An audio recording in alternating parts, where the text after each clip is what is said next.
خانقاہوں میں علم کے ماں سوا ادب بھی سکھایا جاتا ہے. تو اسی وجہ سے حافظ کا شعر ہے منم کے گوشے میں خانقاہ منست، ہم جس جگہ بیٹھ گئے وہی میری خانقاہ ہے. تو حضرت عشق نے جب یہاں اپنا سجادہ بچھایا رشد و ہدایت کا، اس کے بعد خدمت خلق کا کام انجام دیا. آپ اپنے عہد میں بہت بڑے شاعر بھی ہوئے، عشق آپ کا تخلص تھا، اور عوام الناس میں مرزا شاہ گھسیٹا کے نام سے مشہور تھے. اچھا. عوام الناس میں اس وقت یہ فکر یہ تھی کہ لوگ اگر اس راستے سے گزرتے تھے، جا کہیں اور رہے ہوتے تھے لیکن پہنچ یہاں جاتے تھے، تو پھر وہ یہ عرض کرتے تھے کہ جاتے ہیں کہیں اور، یہاں گھسیٹ کے ہمیں لے آیا جاتا ہے. عوام نے آپ کو ایک لقب دیا مرزا شاہ گھسیٹا کا.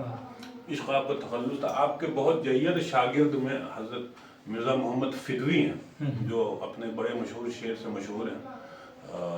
عاشق کا جنازہ ہے ذرا دھوم سے نکلے. فدوی کے شاگرد سورش ہوئے. سورش وہ پہلے شاعر ہیں جنہوں نے میر تقی میر پہ تنقید کی، ان کی شاعری پہ تنقید کی اور فارسی زبان میں تنقید کی. میر کی اردو شاعری پہ فارسی میں کی. سورش کے شاگرد راسخ ہیں، اور راسخ کے اوپر آپ نے بھی تصنیف دیکھی. جی جی. اچھا، رکن الدین شاہ کی رحمۃ اللہ علیہ کی کوئی غزل یا کوئی نظم اگر آپ کو یاد ہو کچھ؟ عشق اپنے دیوان کا پہلا شعر بڑا معروف شعر ہے. آہ جاں سوز کو سر دفتر دیوان کیا، عشق نے دیکھتے ہو پہلے ہی طوفان کیا. اور ایک جو غزل آپ کی بہت مشہور و معروف ہے کہ چشم خلق کے گو مثل حباب آتا ہوں، عین دریا ہوں حقیقت میں بہا جاتا ہوں. چشم ظاہر کو اگر بند کرے تو دیکھے، رنگ بے رنگ کو ہر رنگ میں دکھلاتا ہوں. مانیے لفظ انالحق نہ پوچھو مجھ سے، ڈھونڈتا ہوں میں جسے آپ کو خود پاتا ہوں. اہو بہو یار کے سانچے میں ڈھلا جاتا ہوں، رفتہ رفتہ تیری تصویر ہوا جاتا ہوں. رفتہ رفتہ تیری تصویر ہوا جاتا ہوں. اور دوست ہے دوست کا رہزن یہ تماشا کیا ہے، عشق ہوں عشق کی راہوں میں لٹا جاتا ہوں. تو یہ جو اس وقت جو یہاں پر سجادہ نشین ہے یا جو بھی گدی نشین، تو کیا یہ ان کے خاندان سے ہی ہے؟ جی بالکل، رکن الدین شاہ کے خاندان سے. حضرت امام العاشقین کے بعد آپ کے نواسے گدی پہ بیٹھے، حضرت خواجہ لطیف علی. آپ کے بعد آپ کے پر نواسے حضرت شاہ میاں جان شاہ لطیف علی. نواسے جو تھے وہ خواجہ لطف علی تھے، پر نواسے حضرت خواجہ لطیف علی شاہ میاں جان کہلاتے تھے. اس کے بعد حضرت خواجہ امجد حسین صاحب بیٹھے، پھر خواجہ حمید الدین احمد، پھر خواجہ شاہد حسین، پھر حضرت خواجہ سید شاہ رکن الدین احمد. ان کے بعد ابھی ان کے فرزند لائق و فائق پیشوائے کل عاشق حضرت سید شاہ خواجہ عامر شاہد نقشبندی ابوالعلائی ابھی اس خانقاہ کے گدی پہ ہیں اور خدمت خلق کا خوب. جیسا ہم جب اس احاطے میں ٹہل رہے تھے تو ہمیں ایک قبر نظر آئی جو کہ سلطان میسور ٹیپو سلطان کے پوتے کی بھی ہے، تو ان کے حوالے سے اگر آپ ہمیں کچھ بتانا چاہیں. شہزادہ محمد کریم کی قبر ہے یہ، اور وہی ٹیپو سلطان کے پوتے ہوئے. اور آپ حضرت خواجہ امجد حسین صاحب سے بیعت ہوئے آ کر کے یہاں، اور آخری آرام گاہ آپ کی یہیں رہ گئی. کلکتہ جب آپ لوگ وہاں سے میسور سے ہجرت کر کے آپ کا خاندان آیا، تو کیونکہ بنگال کے علاقے میں اس زمانے میں جو ہے بنگالہ جو ہے پروونس جو تھی، بہار بھی اس ٹائم بنگال پروونس میں ہی تھا. بنگالہ میں اس خانقاہ کے آج بھی مریدان بہت زیادہ ہیں. مرشید آباد میں، مالدہ میں، اتر دیناج پور میں، دکشن دیناج پور میں بہت زیادہ ہیں. کلکتہ میں بھی بہت ہیں.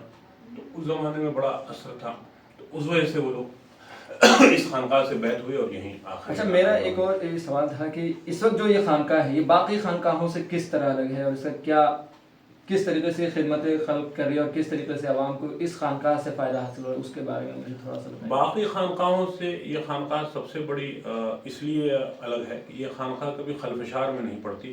یہ خانقاہ کبھی کسی تنازع میں نہیں پڑتی. یہ خانقاہ کبھی کسی اختلافات میں نہیں جاتی. یہ خانقاہ ممکن یہ کوشش کرتی ہے کہ امت میں خاص کر کے جو اہل کلمہ لوگ ہیں، اہل کتاب لوگ ہیں ہم لوگ، تو ہم لوگ ایک ہی صف میں رہیں، ایک ساتھ رہیں، اور ایک دوسرے کے عقائد پہ ہم لوگ تنقید نہیں کریں.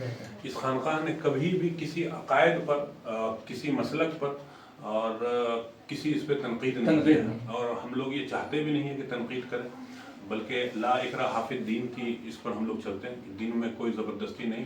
آپ اپنے حساب سے اللہ کے رسول کی سنت پوری کر رہے ہیں صلی اللہ علیہ وسلم، ہم لوگ اپنے حساب سے پوری کر رہے ہیں، اور کوشش یہی ہے کہ اللہ کو خوش کریں, اللہ کے رسول ہم سے خوش ہوں. بالکل. تو یہ سب سے بڑی چیز یہ ہے کہ آپسی جو ہے وہ میل میلاؤ رہے, بھائی چارگی قائم رہے, اور ملت میں کم سے کم ہی تفرقہ ہو. بالکل. اس کے ماں سوا اس خانقاہ کے کئی ایک ادارے ہیں.